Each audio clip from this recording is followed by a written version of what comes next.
দেখতে দেখতে বসন্ত চলে আসছে, তাই না? বসন্ত কিন্তু আমাদের সবারই অনেক বেশি পছন্দ, বিশেষ করে মেয়েদের কাছে বসন্ত একটু বেশিই পছন্দের। আসসালামু আলাইকুম, আই হোপ আপনারা সবাই অনেক ভালো আছেন। আজকের দিনটা ছিল শুক্রবার। আমাদের বাসার ছোট হুজুর রেডি হয়ে গেছে নামাজে যাওয়ার জন্য। তাকে কিন্তু দেখতে মাশাআল্লাহ অনেক বেশি সুন্দর দেখা যাচ্ছিল। তার জন্য আমি তাকে বললাম, আসো তোমার কিছু সুন্দর সুন্দর ছবি তুলে দেই আর ভিডিও করে দেই। আজকের দিনটা হচ্ছে শবে বরাত ছিল, এই জন্য আম্মু হচ্ছে চাল করতে আসছে। আমি হচ্ছে আম্মুকে ঢেকি পাড়াই দিচ্ছিলাম। ঢেকি পাড়াইতে আমার সবসময় অনেক বেশি ভালো লাগে, খুবই পছন্দের একটা কাজ আমার। আম্মু হচ্ছে চালের গুঁড়ি থেকে সুজি বের করতেছিল।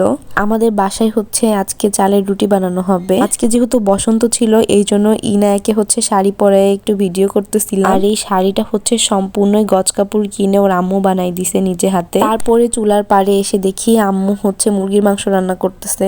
ভাবি হচ্ছে রুটি বানাবে, রুটি বানানোর জন্য আটাকে এভাবে কেটে নিচ্ছিল। ওর কাছে হচ্ছে এখন গল্প শুনি। একটা সময় ছিল যখন বলে আম্মুরা আমাদের বাসায় অনেক অনেক রুটি বানাইতো। আম্মু বলে যখন হচ্ছে আমাদের বাসায় অনেক মানুষ ছিল, তখন আম্মুরা হচ্ছে দুপুরে রুটি বানাইতে বসতো, আর বানাতে বানাতে বলে রাত 10টা 11টা বেজে যেত। অনেক অনেক মানুষ আসতো হচ্ছে রুটি খাইতে। এই রুটি বানানো, হালুয়া রান্না করা, এগুলা কিন্তু কোনো নিয়ম না, আমাদের হচ্ছে ভালো লাগে, এই জন্যই এগুলা করা হয় প্রতি বছরই। ভাবি হচ্ছে রুটিগুলা বানাচ্ছিল, আর ভাবির হাতে রুটি হচ্ছে একদম গোল হয়। আচ্ছা, আপনারা কে কে রুটি বানাইতে পারেন? আমার রুটি তো কোনোভাবেই গোলই হতে চায় না। আর এখন হচ্ছে রুটি বানানোর জন্য বিভিন্ন ধরনের মেকার পাওয়া যায়, রুটি গোল না হলেও সমস্যা নাই। আমাদের বাসায় প্রতি বছরই মোটামুটি হচ্ছে রুটি বানানো হয়, গরুর মাংস রান্না করা হয়, হালুয়া বানানো হয়। কত দ্রুত চলে যাচ্ছে, দেখতে দেখতে আবার রমজান চলে আসছে। শবে বরাত তো চলে আসছে, আর 15 দিন পর থেকেই হচ্ছে রমজান শুরু। রমজান মাসটা আমার খুবই পছন্দের একটা মাস। আমার কাছে মনে হয় প্রত্যেকটা মুসলমানের কাছেই রমজান মাসটা অনেক বেশি পছন্দের। রুটি তো আর নিজে বানাইতে পারি না, ভাবি হচ্ছে বানাই বানাই রাখতেছিল, আমি আবার ছেঁকে নিচ্ছিলাম। আর যে তাওয়াটা দেখতেছেন, এই মাটির তাওয়াতে হচ্ছে আমাদের বাসায় প্রতি বছর শবে বরাতে হচ্ছে রুটি সেকা হয়। আর আমি হচ্ছে যখন রুটিগুলো সেকতেছিলাম, তখন হচ্ছে রুটিগুলো একদম ফুলে যাচ্ছিল।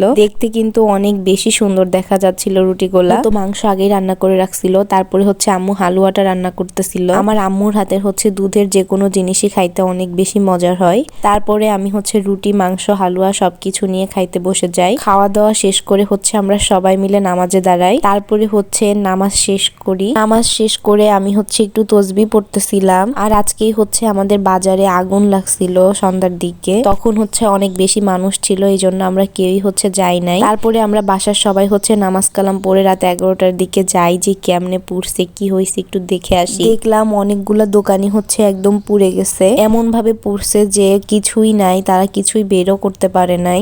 আগুন লাগলে হচ্ছে কিছুই থাকে না, কিছু বেরও করা যায় না, একদমই সবকিছুই হচ্ছে পুড়ে গেছে। এই জায়গাতে হচ্ছে চাল ডাল সবকিছু হচ্ছে ছিল। একটা মানুষ তাদের ব্যবসা শুরু করে তার সবটুকু দিয়ে, আর সেটা যদি পুড়ে যায় তাহলে কতটা খারাপ লাগে। আমাদেরই এত বেশি খারাপ লাগতেছিল, আর যাদের সাথে এমনটা হয়েছে তাদের আরো কত বেশি খারাপ লাগতেছিল, তাই না? শুধু যে 1-2টা দোকান পুড়ছে এমনটা না, অনেকগুলা দোকানই হচ্ছে পুড়ে গেছে। না হলেও তো 10-15টা দোকান একদমই পুড়ে গেছে। তাও ভাগ্য ভালো যে কোনো মানুষের কোনো ক্ষতি হয় নাই। আগুন লাগলে আসলে কোনো কিছুই আর থাকে না। যাই হোক, আজকের মতো এই পর্যন্তই। সবাই ভালো থাকবেন। আল্লাহ হাফেজ।